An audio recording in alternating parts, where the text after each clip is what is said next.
मैं TCS company की management के इंटरव्यूज हर क्वार्टर इसलिए नहीं देखता कि मैंने इस शेयर में इन्वेस्टमेंट करनी है।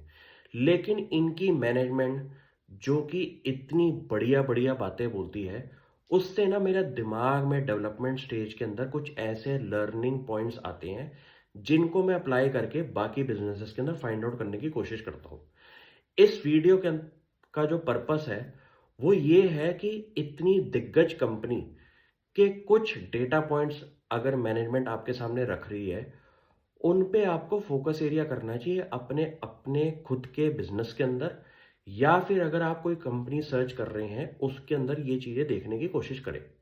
तो कंपनी की मैनेजमेंट ने बोला हमारा एफिशिएंसी इन एग्जीक्यूशन जो है वो सबसे बड़ा दिमाग वाला काम है, जिस पे हम अपना काम पूरा का पूरा आर्किटेक्चर बनाते हैं पूरे के पूरे बिजनेस के अंदर।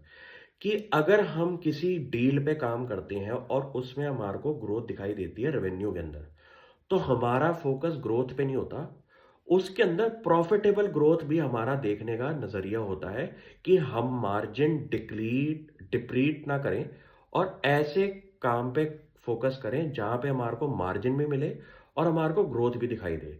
लेकिन हम सिर्फ ग्रोथ के पीछे नहीं जाते, क्योंकि अगर हम ग्रोथ पकड़ेंगे और मार्जिन के ऊपर फोकस नहीं करेंगे तो हमारा बड़ा बिजनेस जो पिछले 15-20 सालों में क्रिएट हुआ है वो नहीं हो सकता।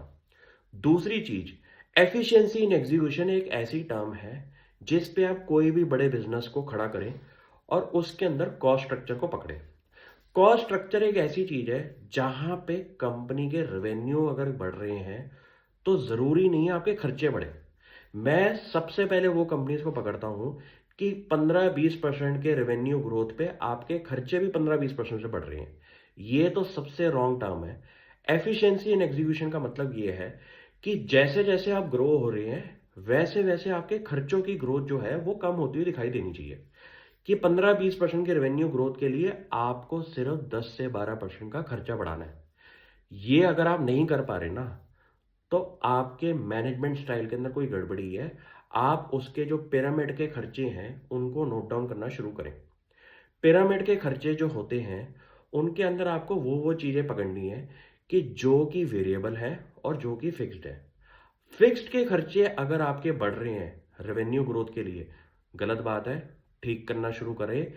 अगर रेंटल कॉस्ट आपकी बढ़ रही है साथ साथ में, आपको इस पे थोड़ी सी ट्विकिंग करनी है, वेंडर्स के सामने कोशिश करिए कॉस्ट को कम करने की।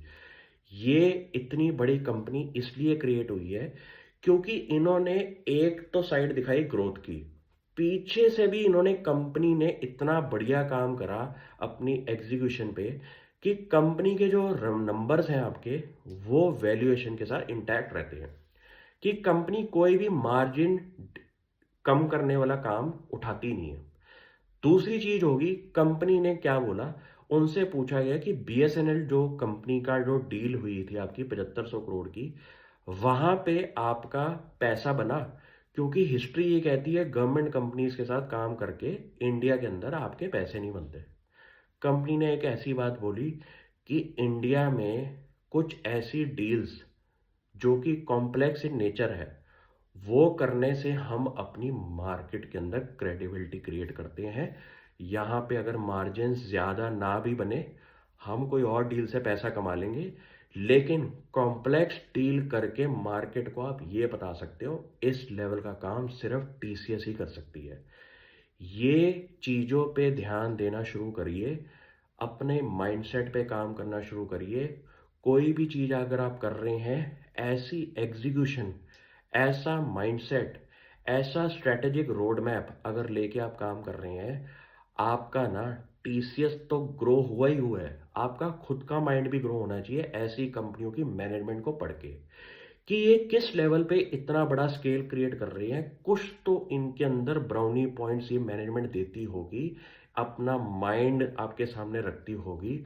उस माइंड को पढ़ना शुरू करें।